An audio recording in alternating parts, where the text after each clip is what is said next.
O Senhor esteja convosco.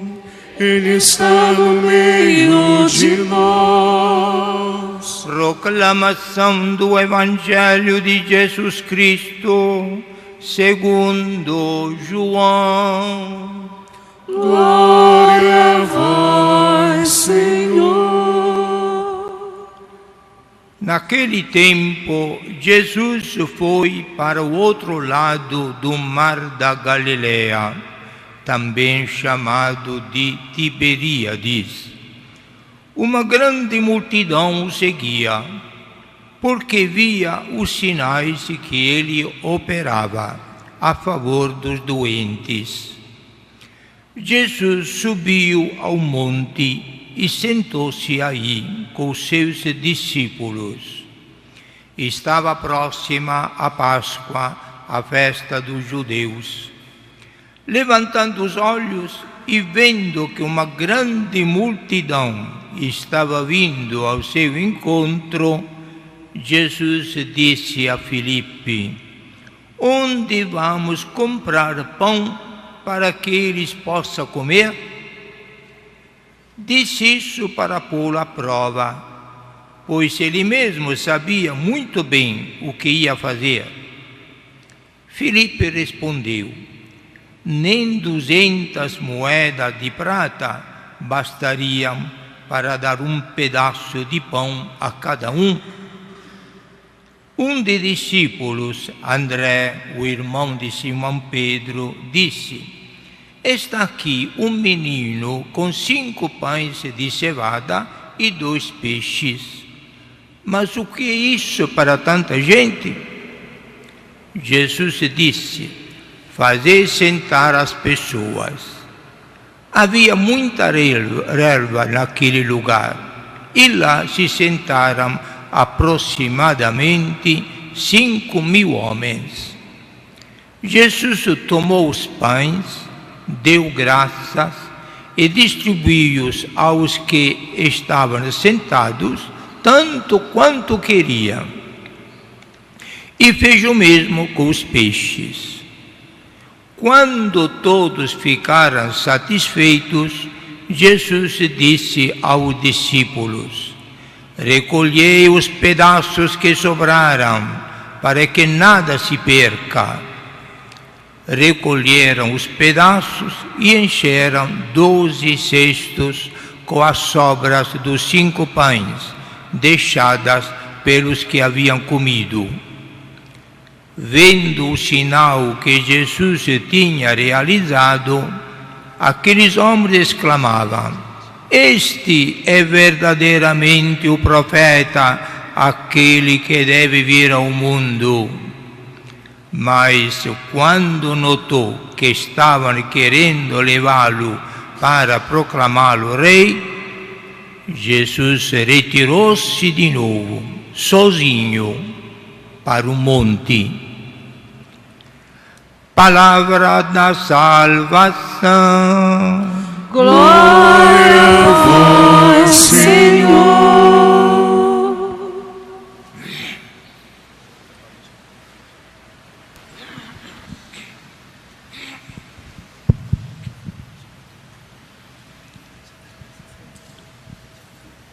Caríssimos irmãos e irmãs, estamos no tempo de Páscoa.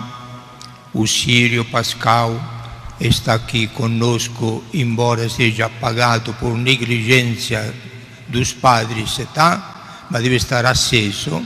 Está aceso, eu não chego nada aqui. Tá bom. Vamos dar um jeito para que você enxergue tudo. É como apagar a ressurreição de Jesus. Então, o Círio Pascal lembra a todos nós que Jesus está vivo, luz do mundo. Ele ilumina todos os homens de todos os tempos. É um mestre, o rabi, como chamavam os contemporâneos dele. Eu sou mestre e senhor, diz Jesus aos apóstolos, como vocês me chamam, eu sou. Então, ele é um mestre que orienta a nossa vida. Faz 2000 anos de tempo, até o fim do mundo, será o único verdadeiro mestre da humanidade, um mestre que nunca vai dizer uma mentira, porque ele não só diz sempre a verdade, mas ele é a verdade, Jesus. E Jesus esta noite nos ensina, com as palavras e com os exemplos, como nós deveríamos enfrentar a nossa vida. O exemplo dele é um ensinamento. Acaba Jesus na planície à beira do lago curar muitos doentes. Jesus veio do céu, se rebaixou das alturas infinitas da majestade de Deus para se tornar um de nós, pobres, se aproximar de cada um. Ele se tornava próximo de cada um e curava as feridas e até ressuscitava os mortos. Isto como convivência humana. Nós temos de aprender este estilo cristão que Jesus iniciou. Se tornar próximo do outro. Não esperar que o outro se aproxime. Ser próximo não é o outro que está perto de mim. Não, é eu que me torno perto do outro. Eu que tenho ir ao encontro do irmão. Isto é ser próximo no Evangelho. E Jesus fazia assim. Esta atitude de aproximação aos que estão sofrendo é uma belíssima aula de vida para todos nós. Mas Jesus não deixou de ser filho de Deus. E Jesus sentiu uma necessidade.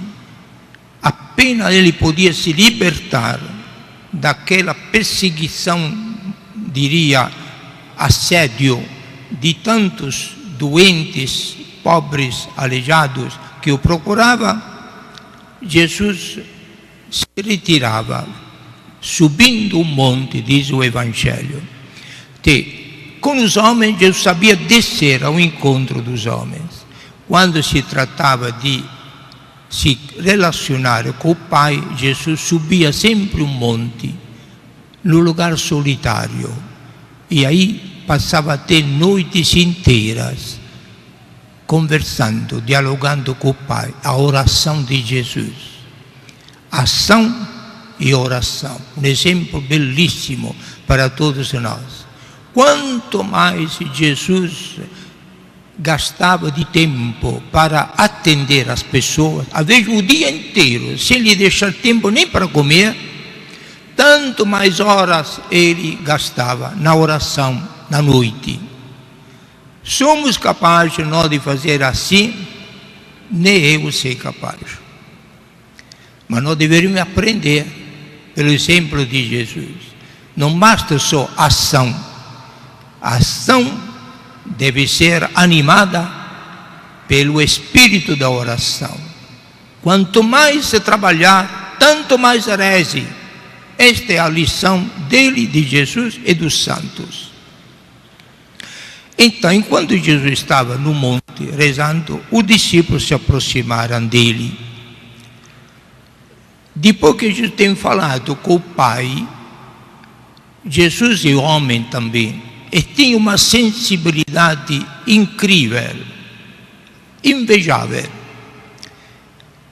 Já para descansar, mas Jesus olhava lá embaixo na planície e viu que uma multidão de gente veio de lugares lá na vizinhança para procurar a ele. Talvez o dia antes tinha procurado a Jesus. Viajaram a noite inteira e naquele dia estava lá esperando sinais de Jesus. E Jesus sentiu a compaixão desta multidão, cansada, à procura de Jesus. Aí Jesus, só ele se apercebe disto. Pergunta: como vamos fazer para dar comida a toda esta multidão?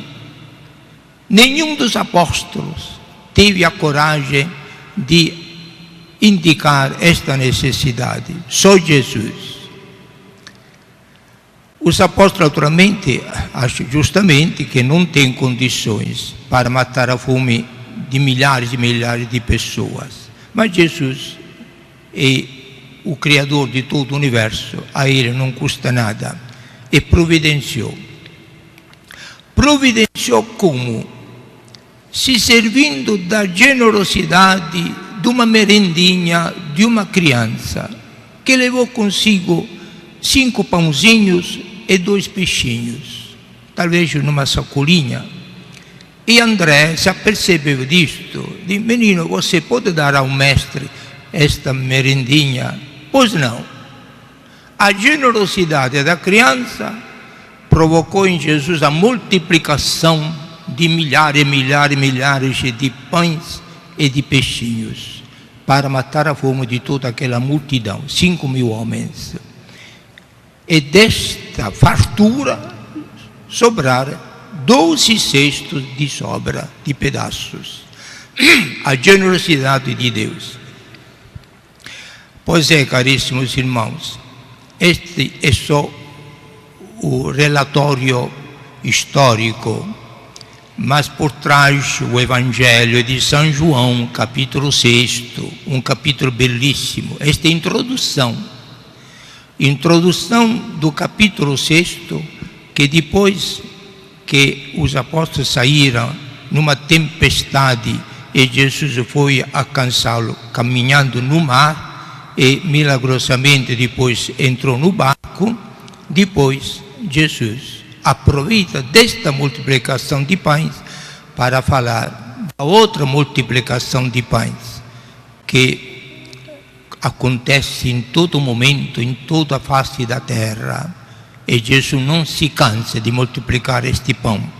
Todo mundo pensa no pão que mata a fome do estômago, mas Jesus sabia, não de só pão vive o homem, mas também de cada palavra que sai da boca de Deus. Não só de pão vive o homem, que deveria usar a caridade e a justiça social para matar a fome de tantos milhões de pessoas que de verdade morrem de fome pela ganância e egoísmo de outros que se apoderam dos bens que não são dele, mas que são de Deus, que dá para todos. Mas o egoísmo humano é micidial e assassino. E Jesus, porém, providencia outro pão que ninguém pode tirar. Porque Jesus não veio salvar o corpo. Todo mundo sabe, o corpo vai para o cemitério, vai morrer este corpo. Jesus veio do céu para nos conduzir na casa dele. Novos céus e nova terra promete.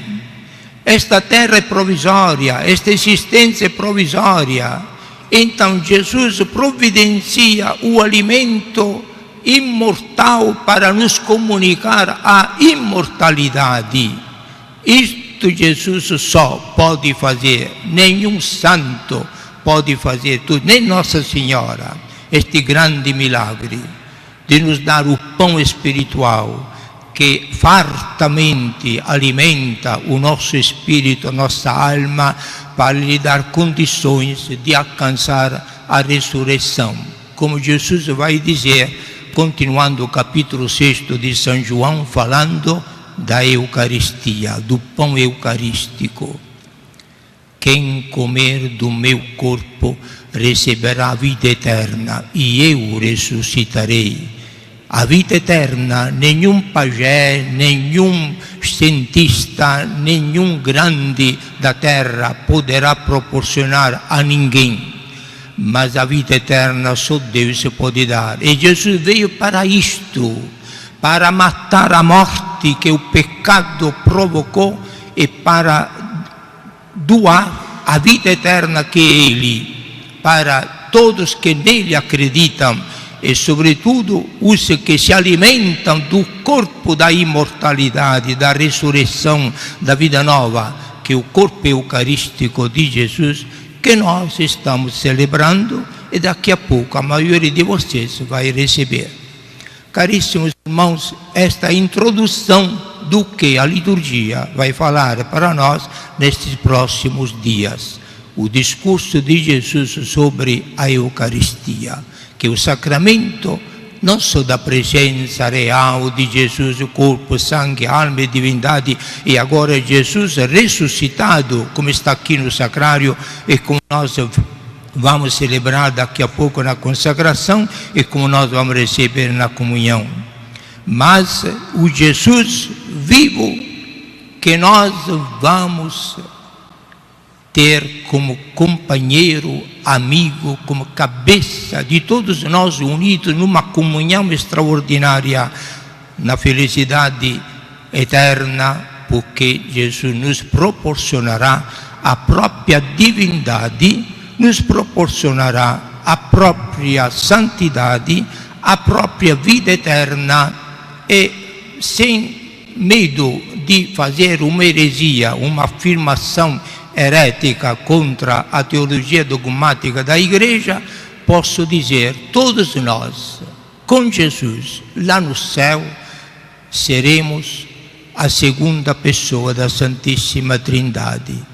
Vamos fazer parte da Trindade em Jesus, porque sem Ele somos nada, mas com Ele nós todos juntos formamos a segunda pessoa da Santíssima Trindade, todos filhos do mesmo Pai, com a mesma vida dele, por isso a mesma vitalidade e felicidade eterna dele.